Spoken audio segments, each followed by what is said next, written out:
our statistician tonight.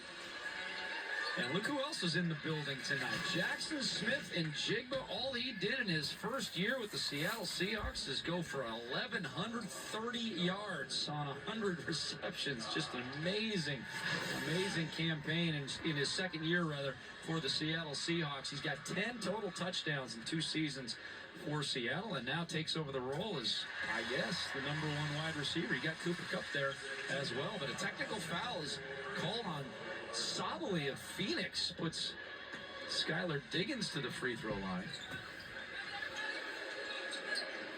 All the way on the other end of the floor.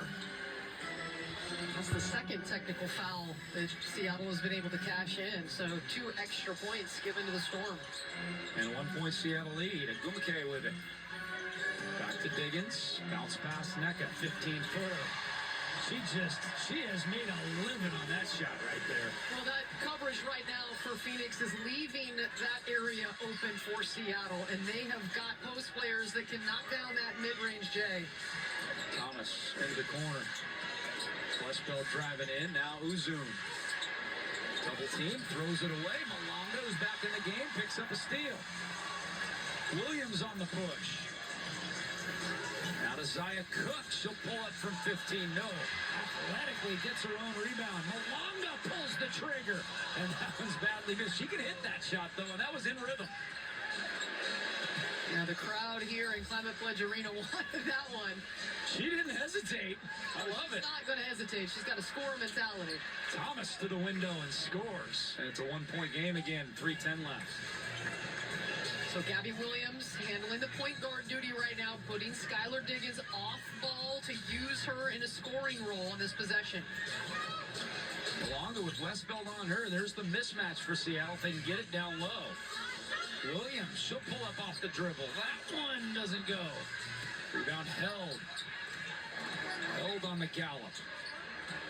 She picks it up. Here's Thomas. Into the corner. 3 ball on the way. Sabally, no. Good closeout by Gabby Williams. Sabally forced to release that just a hair in a hurry. Both teams ice cold from 3-point range here in the second quarter. And there's a turnover on Seattle. Thomas, the trailer, gets up to Uzun. That one's missed. Boy, there's a lid on both baskets right now after a red-hot first 15 minutes of this one.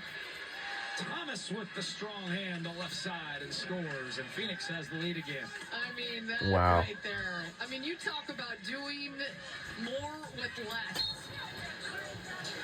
Alyssa Thomas doesn't have 2 shoulders that work properly, and so she's had to completely change the way that she shoots the basketball. She put that up like a left-hand push shot, like almost like a hook. And that is all in her repertoire. She's worked on that. Just amazing that she's able to do what she does, and yet so limited physically with that 2 bad shoulders. 5 of 11, 11 points, 5 rebounds thus far in this one. Here's Diggins to Wheeler. 10 on the shot clock, screened by McLegore. Wheeler gets freed up. Baseline jumper, that one's no. Seattle down to 38% from the field, 12 of 31. They made 3 of their first 5 3-pointers. They're 0 for their last 6 from behind the arc. Whitcomb, rotation. Wow. Boy, we've seen that in this building for years and years. And Sammy Whitcomb giving her coach, Nate Tibbetts, a high five on the way back down the floor. She said, thanks for that play call, coach. 7-0 run by Phoenix. 4-point lead, and that is quelled. Uprising quelled by Ezi Magdegor. Has had a slow start to the season offensively. 2 points, 3 rebounds in this one. Thomas gets it low to Kalani Brown, and an errant pass goes out of bounds. Let's take a look at the upcoming WNBA National TV schedule. Tomorrow, I know the Wings and the Dream. And then coming up, Wings and Sky on Thursday on Amazon. You got Connecticut and Indiana is our Iron game next Friday night. For more on these games, please go to WNBA.com or visit the WNBA app. Dick Fain, Elise Woodward with you from Seattle. Final minute of the second quarter. Great look by Ezi Magdegor. Can't get it to go. Now, that's a good look. Ezi Magdegor with her feet set. That is usually money. Uzun to Thomas. Guarded by Agumake. Oh, great post position and a foul by McMagor. Too much strength from Kalani Brown. Yeah, she is so strong. When she gets 2 feet down there on the box, it's almost impossible. As McMagor's not going to be able to push off that point. And Kalani Brown goes right through the attempted block. So this match is the biggest lead of the game, 5. Seattle's got a 2-for-1 opportunity if they want to take it, if they score quickly here.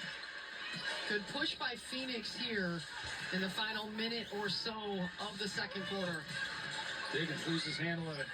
Oh, great fake by McMagor. Everybody in the building thought she was going to give it back to Skylar Diggins, including the defense. Well, that's the mismatch. It's the strength for Kalani Brown on one end, the quickness from Ezi McMagor on the other. And Seattle does get the 2-for-1 opportunity here. 4-second, 5-second differential on game and shot clock, and now they'll have even more time, but they didn't get the Wow. stop as Uzun knocks it down. And broke her nose. Yes to against go. Kelsey Plum, got in a collision, having to wear that mask, hasn't hurt her. Gabby Williams with 3 seconds. Yes! 3! Diggins presses up. The long 3, good if it goes. No! By Alyssa Thomas.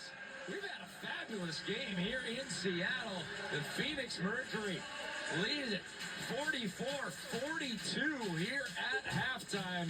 And that 3 that almost went for Thomas, she's 1 for 20 in her entire career. That would have been the second 3, but it didn't go. This is the Friday Night Spotlight presented by State Farm. All right, we'll see you in the second half once we go to halftime break. See you on the other side. Don't go anywhere.